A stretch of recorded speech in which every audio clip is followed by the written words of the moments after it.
ஆனால் இந்த வாழ்க்கை இருக்கே அப்பா, ஏதாவது ஒரு பிரச்சனை வராத பட்சத்தில் ரொம்ப கஷ்டமாக இருந்துச்சு. இது ஏதாவது ஒன்று பண்ணணும், நம்ம சினிமாவுக்காக நம்ம எது வேணாலும் பண்ண தயார், எல்லாருக்கும் தெரியும். ஒரே ஒரு வாழ்க்கை வரலாறாக வாழ்ந்துரு அப்படின்னு ஒருத்தன் ஈஸியாக சொல்லிட்டு போயிட்டான்.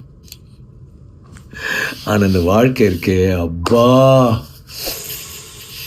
ஏதாவது ஒரு பிரச்சனை, ஏதாவது ஒரு கர்வ் பால் தூக்கி வீசுது நம்மளை பார்த்து. அந்த மாதிரி நிறைய சந்திக்க வேண்டியது இருக்குல்ல. உதாரணத்துக்கு வீரதீர சூரன் ஹைகோர்ட் வந்து ஒரு 4 வாரம் ரிலீஸ் பண்ணக்கூடாது, இதை சால்வ் பண்ணலன்னான்ற ஒரு கட்டாயம் அந்த மாதிரிலாம் ஆயிடுச்சு. வராத பட்சத்தில் ரொம்ப கஷ்டமாக இருந்துச்சு. அப்புறம் நான் யோசித்தேன், இது ஏதாவது ஒன்று பண்ணணும், நம்ம சினிமாவுக்காக நம்ம எது வேணாலும் பண்ண தயார், எல்லாருக்கும் தெரியும். இதெல்லாம் ஒரு மேட்ரான்னு சொல்லிட்டு என்னால் என்ன பண்ண முடிஞ்சதோ பண்ணி படம் வெளியில் வந்துச்சு.